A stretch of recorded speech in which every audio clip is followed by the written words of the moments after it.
The Dharma Discourses of Cardinal Master Chongsan. Part 2, Dharma Discourses.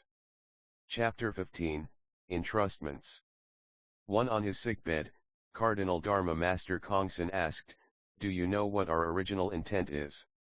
His attendant replied, "It is to create a single household under heaven through the way and its power." The Master said, "You are right. Our original intent is, as in the literary Chinese phrase, to create a single household under heaven through the way and its power." 2. The Master said to Kim Taigo, 1914-1998, and his attendant, "This is an age of great opening and interchange, everything is being communicated and harmonized.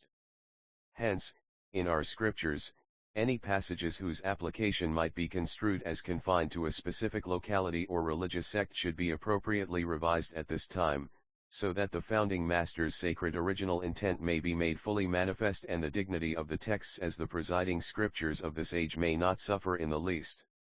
Since their main tenets are already well defined, you may elaborate on or leave specific passages out, as necessary. So long as the fourfold grace, the four essentials, the threefold study, and the 8 articles are clearly revealed, our scriptures will serve as the great Dharma for all time." 3. The Master said, "The old world is transforming into a new world. It is an eternal law that the old passes away and is supplanted by the new. We must all become new persons, so investigate how many years old you are according to the energy of this new world." 4. The Master said, "The previous age was a narrow one, but this new age is a much more expansive one. The arena is ever expanding, and it isn't easy to come across such a time." What the founding master called the grand arena signifies precisely this expanded and luminous world. 5. The Master said, "Now is an era when East and West are mutually communicating, all dharmas must be harmonized as one dharma. Since material civilization is led by the West, we will acquire from it whatever the occasion calls for, and since the East is ahead in spiritual civilization, we will impart to the West whatever the occasion calls for. The world will then become one of equal well-being." Our founding master was endowed with the great fortune of both East and West. The founding master's way and its power will preside over the world, and the virtuous merit of the great opening will spread throughout all 10 directions. The great way of ill one will thus become the virtuous merit of the 10 directions. 6. The Master said, "A world of great peace is on its way, however. Such a world cannot be realized on the strength of 1 or 2 persons. All must contribute together, and putting it into practice must begin with each one of us, before such a world can be readily realized. Now is a time when the entire world is without barriers, and this openness in all directions should characterize the state of mind of a great person of the way. Hence, do not become entangled in limitations but exert your efforts to resolve resentments and regrets. Everyone will then become a benefactor, and a world of great peace will come about of itself." 7. The Master said, "We have been engaged in this task over numerous lifetimes. The Buddhas and Bodhisattvas come into this world again and again, now in the East and now in the West, and pursue this task over numerous lifetimes." 8. The Master said, "Since our main ideology is a universal ideology, let us make sure to have it made manifest in this world. There has been no great Buddha like our founding master either before or after him, so let us focus on him in all things and combine our strength for limitless practice and limitless enterprises." 9. The Master said, "Now is a time when the whole world is becoming a single household. From here onward, any leader must pursue a universal ideology in order to achieve great success. Those who are involved in world affairs must have equal consideration for the people of every nation and must take on the responsibility for world peace over numerous lifetimes." 10. The Master said, "After attaining the Great Way, the founding master designated Sakyamuni Buddha as his original guide and set up the main tenet of the new order, thereby establishing the basic frame for the order's unending development. We must also correctly relate to our guiding source and lineage, if the great intent of this Dharma lineage is to be established and this order is to flourish forever." 11. The Master said, "It is said that one dies when the pulse stops. If the Dharma pulse of a religious order fails to be transmitted, then that order will end up dwindling away. Only when the pulse of the mind Dharma is felt between master and disciple and the pulse of friendship is felt between comrades will this order enjoy infinite prosperity. 12. The Master said, consider your comrades' faults as your own and examine in turn your own faults, rather than resenting or hating your comrades, and keep on forgiving and enlightening each other. Thereby, friendship will develop between you, and Dharma veins will be connected from one to another. By always focusing your energy on the presiding teacher at the time, ask about what you do not understand, confess according to your conscience, and listen to the Dharma with due appreciation of its value and importance. Then, the mind Dharma will be in touch between yourselves and the Dharma veins will never be severed. 13. The Master said, the correct continuation of the Buddha's Dharma lineage is what defines the lifespan of the Dharma. Teachers must cultivate well the disciples who will succeed them generation after generation, and disciples must correctly inherit the lineage of that original guidance generation after generation, in order for the lifespan of the Dharma to be infinite. For us, inheriting wholly the spirit of our founding master is correctly inheriting the lifespan of his Dharma. In order to inherit the life of the Dharma that has existed to date, you must receive it perfectly and transmit it perfectly, then, you will become a great ancestor of the Dharma lineage. The lifespan of our order's Dharma exactly coincides with the lifespan of the wisdom of this great way of ill one. 14. The Master said, only water that flows from a spring lasts a long time. In the same way, through our unwavering veneration and continuous sincere love for the founding master, who is the fount of the Dharma, his mind Dharma will be transmitted and his Dharma lineage will never come to an end. Only by our having sincere faith in the founding master and other spiritual masters highly accomplished in the Dharma will our order develop. Hence, we have the heavy intermediary responsibility of connecting ourselves with the Dharma lineage from above and transmitting it down to posterity. 15. The Master said, in an old text, there is the phrase, a fruit that is fruitless is the paulownia fruit. If we watch children playing, they are boisterous all day long as if they were involved in some great activity, but in fact not much comes of it. Likewise, how often are worldly activities devoid of real effect, even though we rush around and make much noise as if they were something special. Therefore, whether within a family or society, one needs real content rather than outward forms if there is to be room for continuous progress, and after fruition, true inheritors must continue on without interruption. Our order too must have people who, with a true practice based on a deep-rooted faith, will persist throughout the 3 time periods, so that we may progress infinitely rather than bear fruit that is fruitless. 16. The Master said to his attendant, in olden days, someone composed verses in literary Chinese, 8,000 strands of green willow / 10,000 specks of red peach blossoms, and was satisfied with what he had written. Upon seeing this, his teacher said, why would there be only 1,000 willow branches and only 10,000 peach blossoms?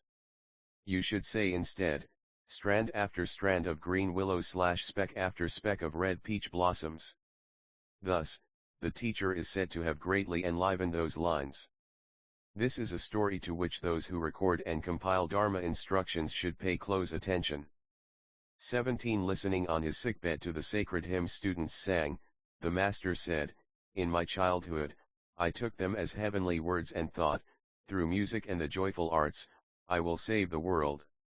An ancient sage also once said, there is nothing like music and the joyful arts for rectifying morals and transforming the manners of the age. Thus, do not consider hymns to be mere song.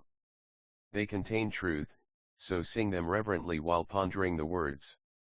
18. The Master said, in terms of affinities in ordained life, we have been members of the same order over innumerable lifetimes.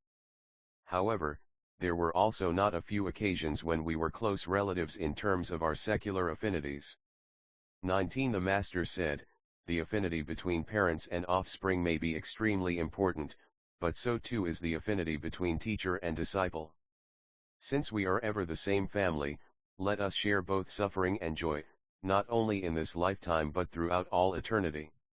Let us live together throughout this life and throughout all eternity. 20. The Master said, Since the most important thing in the world is camaraderie between comrades, ours is a camaraderie that will last for billions of years. Do not betray your loyalty to other comrades or abandon completely even those friends who have faults. Instead, emphasize often the camaraderie between comrades. 21 The Master said to his attendants, "You are not strangers, you have been affectionate brothers and sisters over many lifetimes.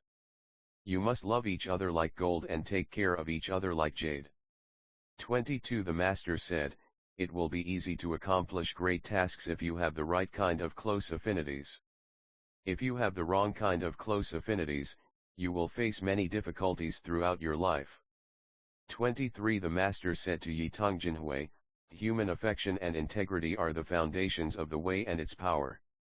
He continued, "Anyone who goes against the way and its power or has not gained self-power will not be able to stand in the new world." 24 The Master said to Yi Kyungsoon and others, "From now on, the way of the right mean will be the principle governing the world." He said to Song Yongbong and others, "The ethics of threefold unity is the ethics of the whole world for all eternity." 25 The Master said to Wang Kongsan Heng, "You must have faith if your Dharma affinity is to continue." He continued, "We are partners for all eternity." Then, he said, "Be a worthy person.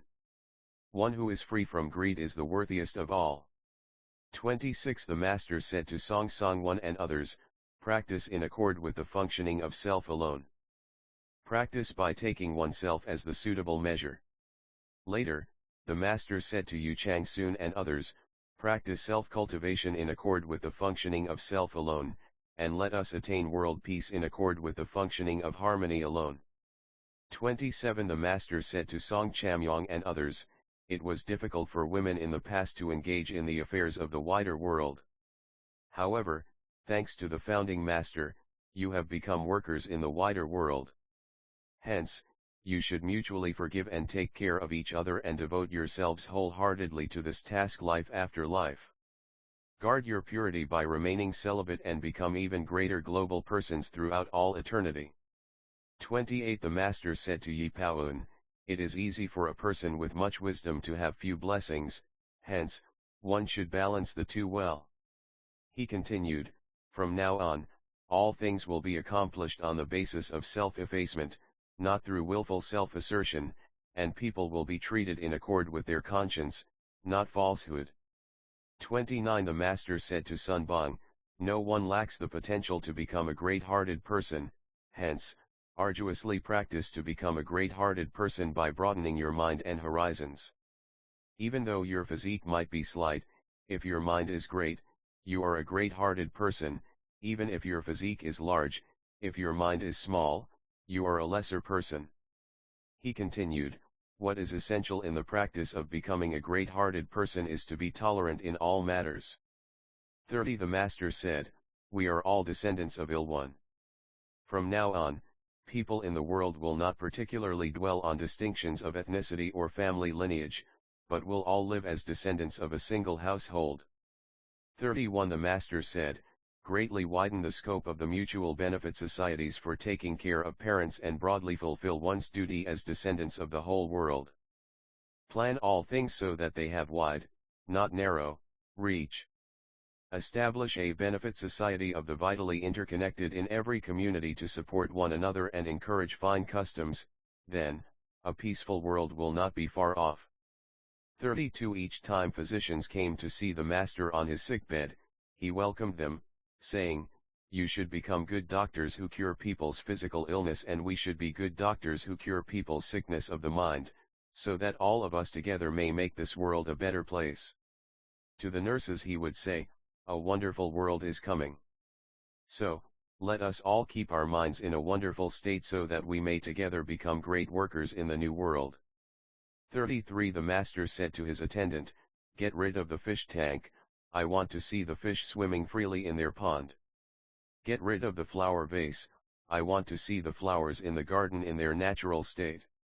Open the bird cage, I want to see the birds flying freely through the woods." 34 The Master said to his attendant, "After the 3 principles and 5 implementing successors have presided over the great opening of this new world, the right mean will prevail forever. He continued, it comes down as a legend that at the time of the great opening of the earlier day the 3 sovereigns and 5 emperors appeared in China one after the other and took charge of the great opening. Likewise, at the great opening of the later day, the 3 principals and 5 implementing successors will appear one after the other and preside over the great public endeavor of the great opening that subsumes East and West, after which personages of the right mean will continue the rule of the right mean in perpetuity, and there will be no end to the age of great peace. His attendant asked, the 3 principals have already come and gone, and our founding master has authenticated them. However, when in the future the 5 implementing successors appear in the world, who will come to authenticate them? The master said, they will appear one after the other only in response to the right time, and later generations will naturally recognize what they did at appropriate times, so that the whole world itself will come to authenticate them. 35 On his sickbed, the master would always sit up straight to listen whenever he had his attendant read for him the draft of the scripture of the founding master. When he felt tired, he would ask the attendant to stop and he would lie down. 36 In the 46th year of the One Buddhist era, 12th month, 1961, the master asked on his sickbed, do you remember the 4 plans I made earlier? The attendant replied, the 4 plans were preparation of doctrinal materials, establishment of institutions, single-mindedness between government and religion, and mastering the foundation and illuminating the root. The master said, explain the details.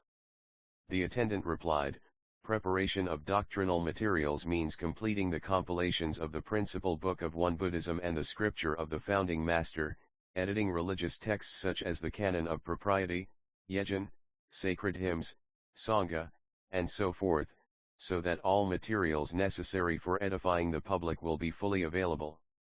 Establishment of institutions means further developing all institutions of edification, education, philanthropy, and production, so as to fully lay the foundation for fostering human talents, economic self-sufficiency, and business enterprises. Single-mindedness between government and religion means being of unified mind with leaders of the nation or the world, so that we may exert our efforts together in the construction of a peaceful world in both government and edification. Mastering the foundation and illuminating the root means not neglecting our own spiritual cultivation even while exerting our efforts in all these enterprises, so that we will master our original concern and, by always illuminating well our origin, we may not forget what is fundamental. This is how I understand them. The master said, what you say is correct, but have even half of these plans been completed? And, for a fleeting moment, sadness and regret showed on his face. Finally, on December 25, the master gave his final special instructions and entrusted 6 of his disciples, Kim Taigo, Yi Kongju, Yi Wanzhou, Pak Kuangjin, Yi Ungguan, and Pak Chang Sik, to edit the scriptures and religious texts, and urged his attendant Yi Kongjin to make speedy progress on compiling the scriptures. 37 Starting in January of the following year, 1962, the master's illness became even more grave.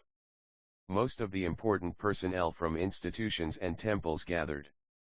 On January 22, after taking a short bath, the master said to the large assembly of people, we are people who have practiced and worked together over many lifetimes and numerous kalpas. We have not just met for the first time. We will continue to meet in the future and pursue this task. The master continued, someone explain the ethics of threefold unity.